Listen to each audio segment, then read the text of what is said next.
Hey, what's up? Andrew Kramer here, videocopilot.net, and welcome back to another very exciting tutorial.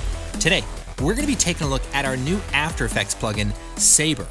And I know I say I'm excited, but I actually am excited.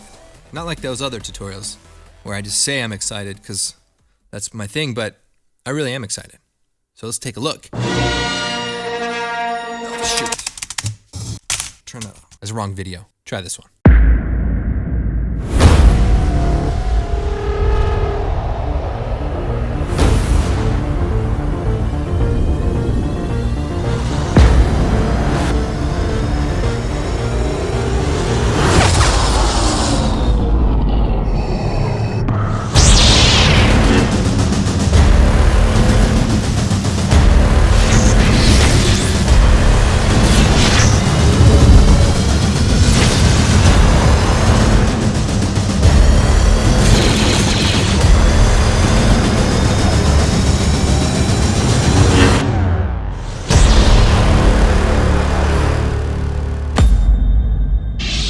So some pretty cool stuff happening here, and you can see some energy effects and some portal effects and, of course, lightsaber effects. Now, some of you know recently I had a chance to work on Star Wars The Force Awakens.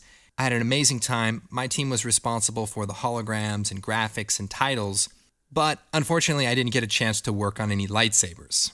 And it wasn't a big deal, it was fine at first, but then I became obsessed. The light, the energy, that's all I could think about. Where did it come from? How does it work? Can it lift me from this darkness? Then I thought, we should just make our own plugin. So we did.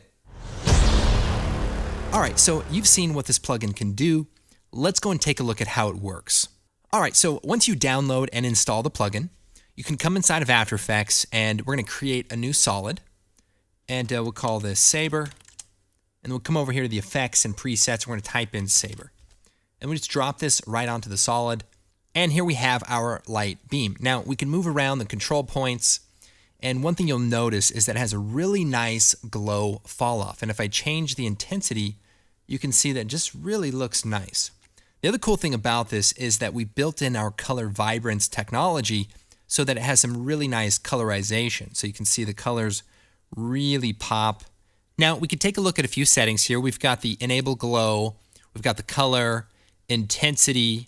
We've also got a nice spread, and the spread and the intensity work well together to create a really wide light fall off. And then we have the glow bias. This is a really important setting. It helps to control the intensity of the glow the more towards the core. So if we turn up the brightness here and we drop the bias, you'll see that it becomes tighter, and if we increase it, it becomes wider. So it's just a really nice way to be able to control how tight you want that glow to be. All right, so I'll go and reset that. All right, let's go and take a look at the customized core settings. So here you can choose the core type. Now, in this case, we're using a Saber, but we can also use masks or even text layers. We have control over the start size. So we could drop that down, and we can even change the offset, which will extend it. And those same controls are available for the end size and the end offset. Another cool setting is the halo intensity and size. This is going to control the intensity of the glow right next to the core. So this is nice to be able to make it look a little bit hotter without having to change the overall brightness of the entire glow system. Now, let's go and reset this. That's the basic stuff. Now let's go and take a look at the fun stuff. So what I'm going to do is come up here to the circle mask, and I'm going to create a mask right on my layer. Then I'm going to come over here to the core type and set it to layer mask. Now I can go ahead and hide the mask here so I can see the core a little bit better. Now let's come over here and let's set the size of the end down to 0. And then we're going to animate the start offset. So it just kind of creates a loop. So here we'll just go ahead, keyframe this from 100% down to 0%, right? All right, let's go and customize it. We have a huge list of presets. So we can open this up, and we'll pick this one, Patronus. And now let's go and take a look.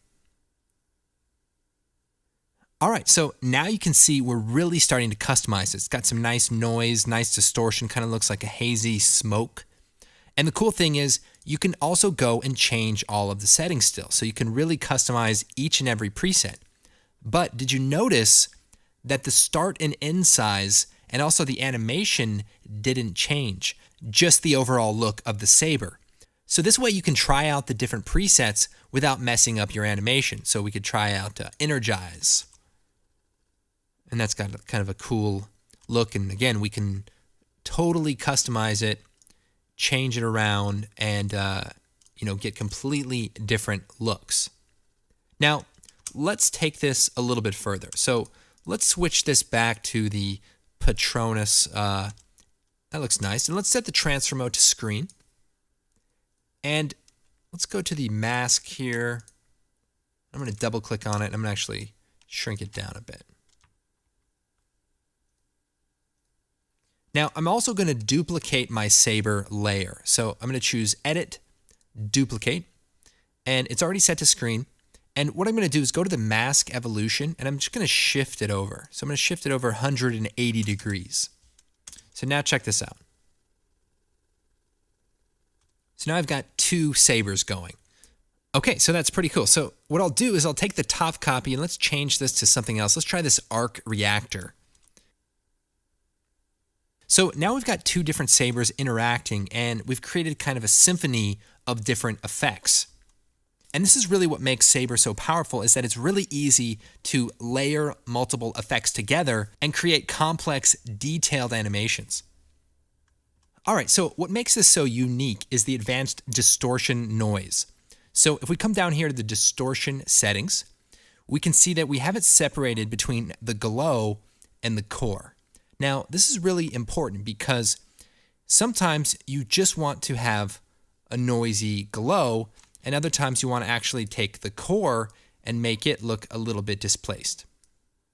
So let's focus on the glow distortion for just a second. And what I'll do actually is I'll go ahead and click default, which will reset it so we can kind of see exactly what it does. So we have the distortion amount.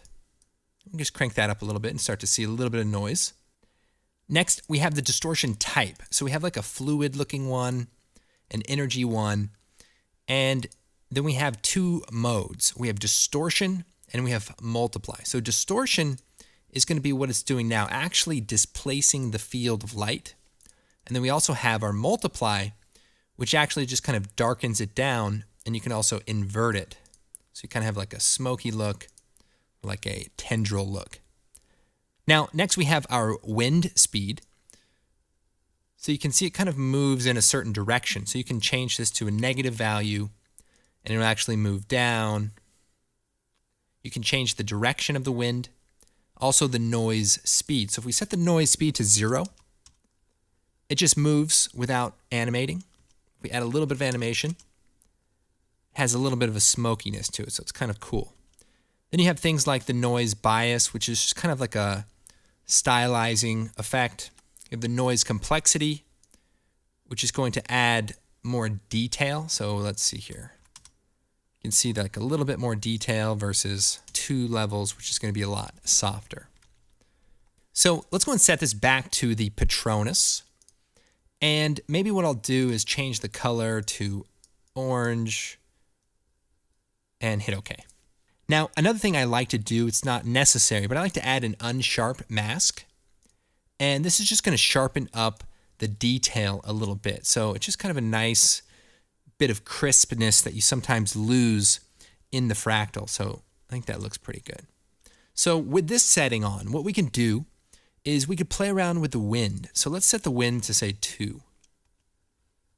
And you can see it's moving upwards. Now check this out. There's actually motion blur for the wind. So sometimes when you have a fractal, it can look a little bit computer generated. But when you turn on the motion blur, it can look a little bit more organic as it moves upwards. All right, so now let's go and take a look at the core distortion. So we'll go and open that up. We could turn this up a bit, and this is going to create a really interesting effect right around the core. And all the same settings are here. You have your fractal type, turn the amount down, and you can really start to create some nice looks. Now, here's a really important thing I want to show you, and that is the way that the alpha channel works with the mask. Now, remember, we added a circle mask to our layer. So what I can do is, so we'll scroll down here and we see the alpha mode. Now currently it's disabled, but if we turn on enabled masks, it'll actually show what the transparency would look like. It actually crops out the outside of the mask. So this can be a really cool feature because now you can kind of see what the effect looks like kind of inside of a shape. And again, it can be any shape. We can just add additional shapes here, and it's all going to animate.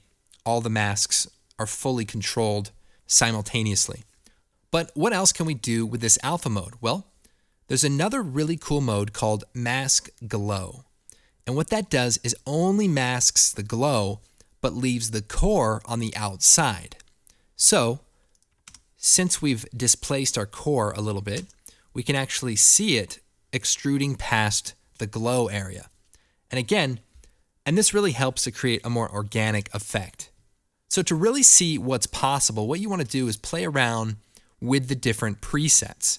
And you can just see how they look, how they animate, check out the settings, play with the settings.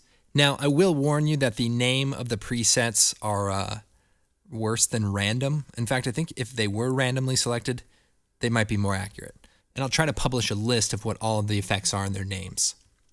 Now, there's something else cool about the distortion when you're using the Saber instead of a mask. So let's delete the masks, and we'll set this back to Saber.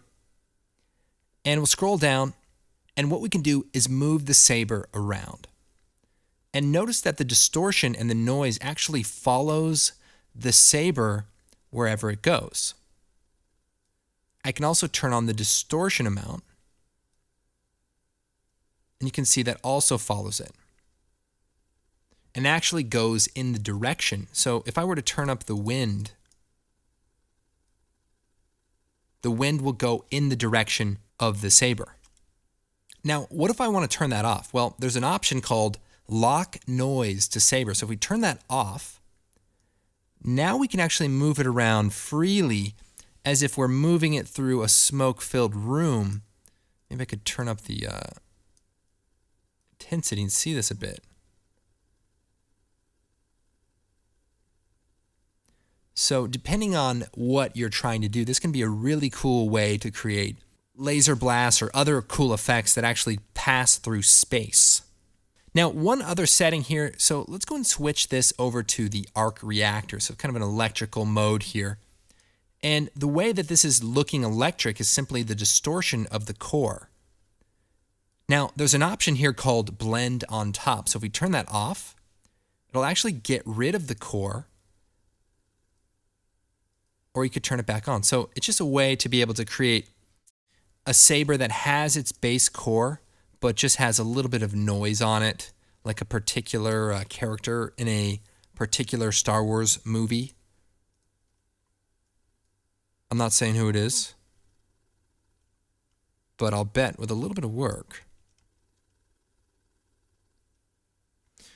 And of course, you could turn up the noise speed.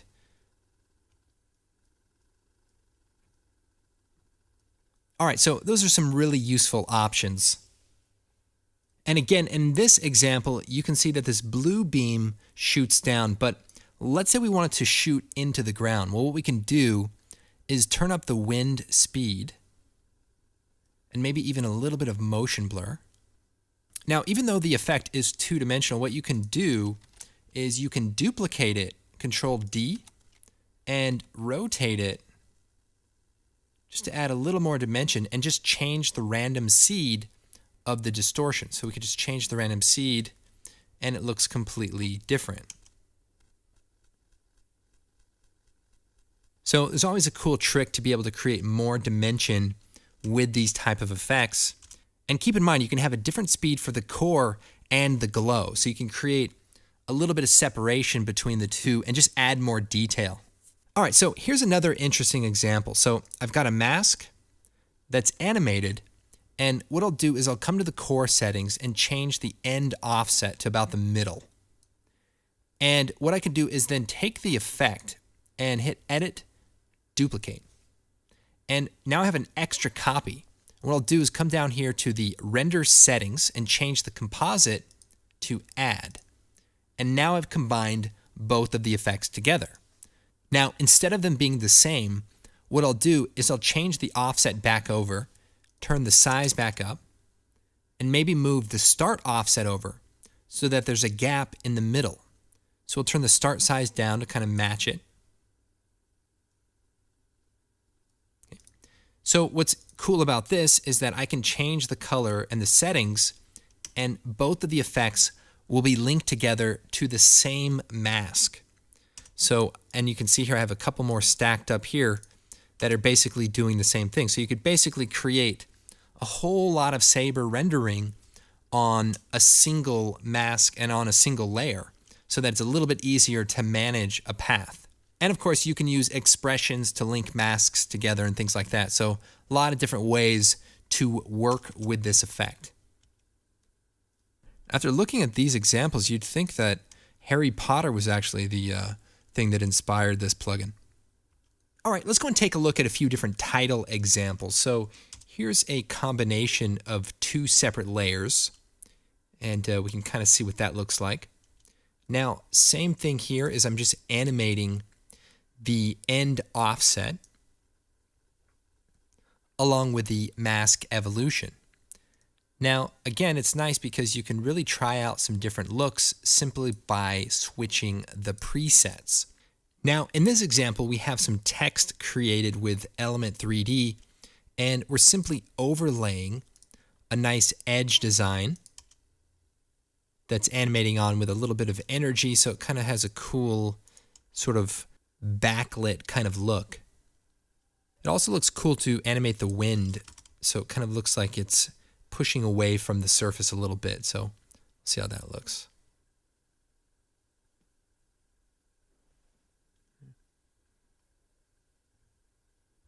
So it adds a really nice touch. And the thing that really makes it unique is the realistic light fall off from the glow.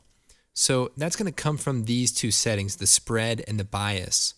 And by turning the bias down, you can actually create a much hotter outside edge. And it looks more like it's a light source that's falling off. And the spread will help you kind of spread it out, across the entire surface. So cool combination there. All right, now how about creating some kind of neon effect like this? Well, what I have is some outlines into mask form, and I'll go ahead and take the Saber effect, drop it onto that layer, and we'll switch the custom core to the layer masks. Perfect. Wait, and we just need to bring the size down maybe to 1.5 and bring the intensity down. I also like to bring the spread and the bias down just a bit. Now there is a nice preset actually called Neon, which does look pretty nice. The thing I like to do actually with my neon effects is go down to the render settings and play around with the post color correction. So you see the brightness value here? Now these color correction settings will actually affect the core. So if we bring the brightness down, it'll actually turn red or pink in this case, and it'll look a little bit more like a neon light. Maybe we'll play around with the start end offset. Let's see.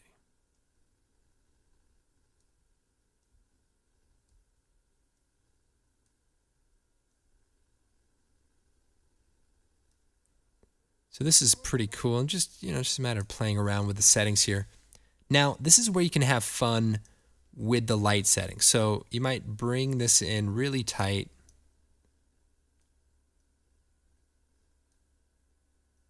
And then come down here to the alpha mode and set it to enable masks. And that'll crop out the edges. Maybe we'll even turn on mask only the glow. And that'll keep our edges intact.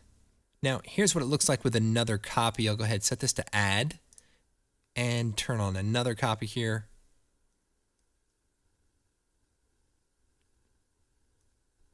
So that color combination looks really nice, and pretty much any color combination, strangely, you'll just see some really just great looks just because light tends to blend together really, really nicely. Let's see, I have another layer here with some kind of like fiery effect. I think I just used the energy preset. I don't know. This is like Empire Steakhouse now. It's great. Now, another really fun example is this right here. And this represents a really cool concept, and that's because I'm actually using a text layer rather than masks. So check this out. My text layer is right here, and I can actually edit it like a live layer. So I can turn it off, but if I double click on it, I can type in a new thing. I'll turn off my stock footage there.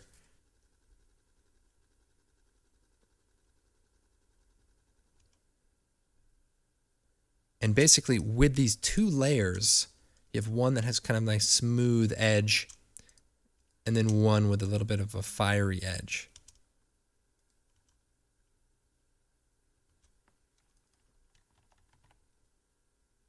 And you could go through, change the font, really customize it quite a bit. And not only that, but you can also change the preset at this point.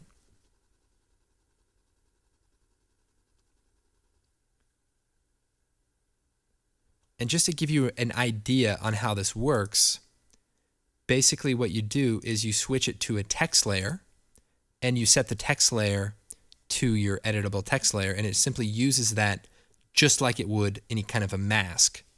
And then again, we have the alpha mode set to mask glow, and that keeps the core on the outside. So if we went into the core distortion,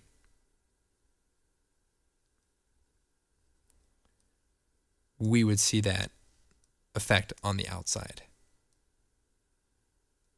That was actually kind of something I was doing in some of my other examples, was using a color, right, and turning off blend on top and turning up the distortion and animating it down to 0. And that combination with the fire layer will just give it a little more of an organic kind of reveal.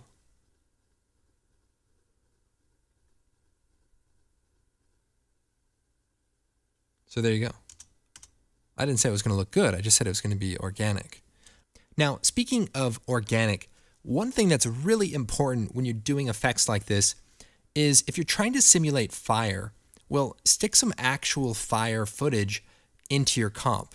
Fractal noise fire will never look as realistic as real fire, but it helps sell the illusion. So if we just take a couple of clips of fire, stick them in there, various places,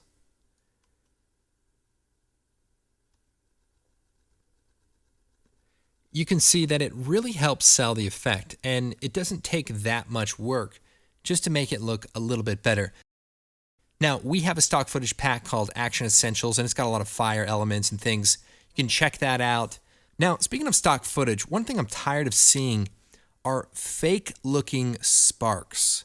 Like, I don't know why people keep using CC Particle World to create sparks, but it's really just not working out. So you guys find some good stock footage of spark elements. There's just a huge difference when you look at real sparks versus something that was created with, CC Particle World. It just doesn't look good. Where did this idea come from? Let me see here. Hey, what's up? Andrew Kramer here for all right, never mind. Doesn't matter. Now, another cool setting to check out is the flicker control. So what I'll do is let me just type something a little bit longer. And if I go to the flicker settings, I can turn it up. And I'll solo that. And I'll turn up a lot just so you can see it here in the tutorial. Now, you notice that it flickers all together. But if you turn on mask randomization, it'll actually flicker them independently. So now we can turn the value down here. And that just gives it a really nice, organic look. Now, obviously, it doesn't need to be that intense, but just a little something to create some separation. Also just gives the fire a little bit more life. Here's another cool example of like a liquid nitrogen effect. And it actually has a little bit of dimensionality because I made multiple copies. So we could take a look at one of the copies here and just kind of a wave motion that kind of moves downward. Now, here's the cool thing about this particular layer is that it doesn't have a core. So if I hit MM, we can see the mask, and that's because the expansion value has been turned down. So combining that with a few other layers, you can create some nice looking results.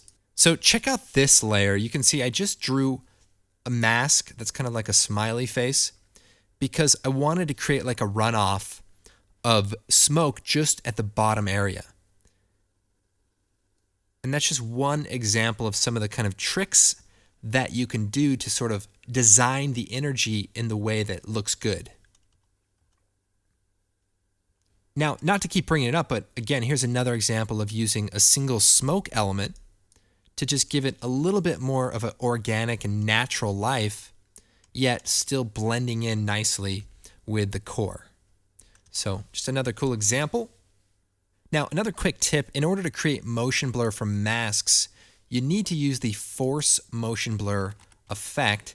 It's not affiliated with Lucasfilm, but it does work pretty well. So we'll just throw it out here. And it'll just give you a few more samples of motion blur. And even though it's a little bit slower, it definitely looks nice and works perfectly with the Saber stack. All right, believe it or not, but a plugin called Saber is actually pretty good at making lightsabers too. So let's take a look at this example here. So here's some footage of Sam running down with his lightsaber, and what we'll do is create a solid, and we'll drop the Saber effect on there, and we'll set the transfer mode to screen, and hit Control-Shift-H. It's a good shortcut to know. Hides all the screen elements. And we'll go ahead and put the start point at the bottom, end point towards the end, and we'll just start animating this thing. So here is the way this works. What you want to do is put the Saber core over the Saber in the shot. We'll turn up the size. Now there is a control setting for the roundness, so if you want to fit that just right, and we'll put this about right there. Now we can taper the end size a little bit, and we'll worry about this motion blur in just a sec, right? So that looks pretty good. We'll go ahead, add a keyframe for the core start and end, and then you can use page up and page down to cycle through. Now, here's the best way to do this. As you move forward, move the lightsaber to the forward direction of the saber. So here's the forward side. Let's move this up until it touches. Next frame, same thing. And so forth. Now we can turn off the glow, which will not only speed it up, but make it a little easier to see. We'll keep going here.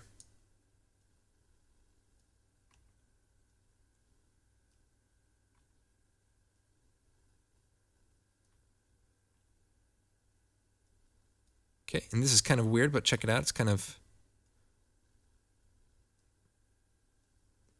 But you can see that this motion blur is automatically calculated, and it's specially designed for lightsabers. So you've got to do a little bit of hand animation, but it's a lot faster than having to do a crazy amount of roto. Now check this out. See, I didn't quite get it here.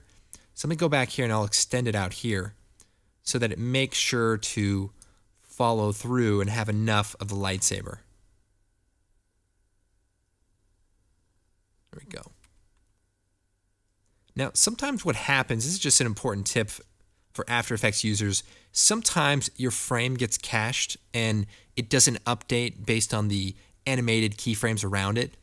And it's always a good policy to purge your memory from time to time if you're running into any kind of odd issues. So we'll keep forward.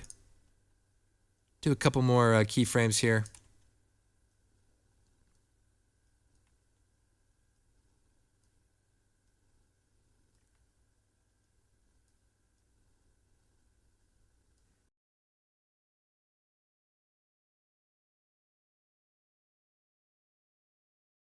We'll take a look at this. So already this is looking pretty good, and The glow looks great. Here's a few tips on getting it to looking better. First of all, adding a little bit of flicker is going to be a nice touch. Coming down here to the post color correction, saturation will help depending on the background and the compositing. Now, here is the cool thing, is the motion blur. Check this out. So the motion blur amount is set to 1. So 0.5 would be 180 degree shutter. So that's kind of your standard camera, and that actually matches pretty well. But since it's a lightsaber, you want to have some of that extra kind of waviness. It just kind of makes it look cool. This thing is glowing out of control here. Hold on a second. All right.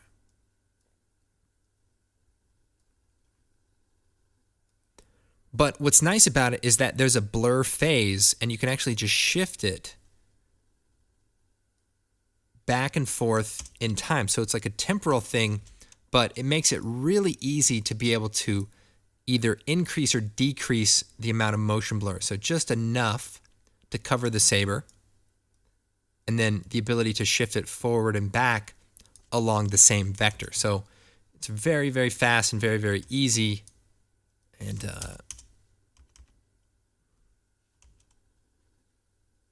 hopefully that will save you a lot of time. Now, I understand that there's possibly some lightsaber purists that would prefer to hand roto.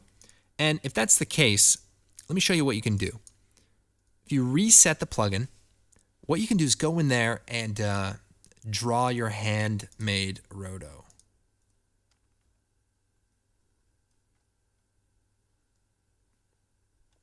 Okay, hit M, go to your mask, go forward, and, knock yourself out. Okay. And what you can do then is go to the core, set it to layer mask. Now you can see that it's hollow. It's actually got a hole in it. But then go down to the composite settings and switch it to add.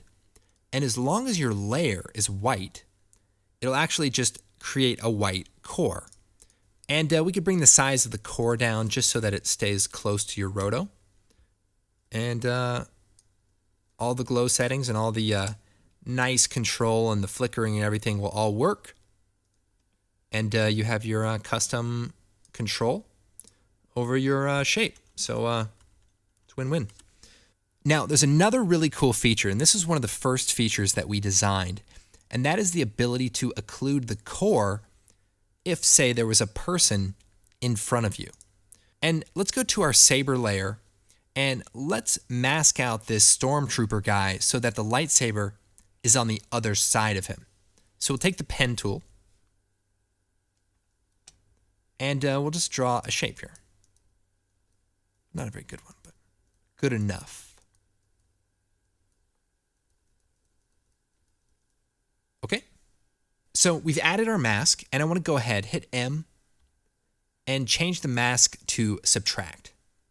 Now, let's come over here to the alpha settings, and we'll set this to enable masks.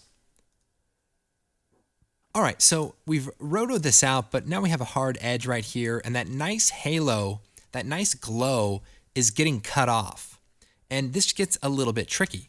So that's why you want to turn on the mask core mode. What that will do is mask out only the core and actually render the glow on top of that layer. So you can actually see that the results, it's almost like a light wrap. It's very realistic, and you can get it glowing over the top of the edges. And then of course you can still refine your mask as needed, but the integration is just much more realistic, and you don't have to deal with a bunch of extra layers and light wrap and all that craziness that comes with this. So hopefully that will save you guys a lot of time when you have multiple actors fighting in a scene and you need to be able to roto out sabers in front and behind various things. I'd like to imagine that there's one guy who just finished his lightsaber fan film, and that feature just blew his mind. He spent the better part of 2 years rotoscoping out his friends, and he watched that feature and he can't believe it. All right, well, I hope this tutorial's helped to show what is possible with the new plugin Saber. And as always, be sure to combine different tutorials, shockwave, sci-fi effects. There's so many different techniques that you can actually bring together and just make everything that you guys do just be that much more impressive. And speaking of which, if I may just take a moment to reflect on Video Copilot having been around for 10 years. And I was extremely busy last year on Star Wars, and I didn't get a chance to formally thank everybody who has been part of this incredible community. And I look back at all of the different tutorials, and it's amazing to still be doing this and frankly being able to love doing it every single day. I remember making each one of these tutorials. I remember just the genuine encouragement and appreciation. And I'm just truly thankful to every one of you guys. I appreciate the opportunity to be able to do what I do. And certainly the lightsaber tutorial was one of the tutorials that started it all. So it's kind of just interesting to circle back. And again, I can't thank you guys enough. I look forward to all the cool things that we're going to do in the future. So thank you guys again. I am Andrew Kramer, videocopilot.net, and we will see you next time.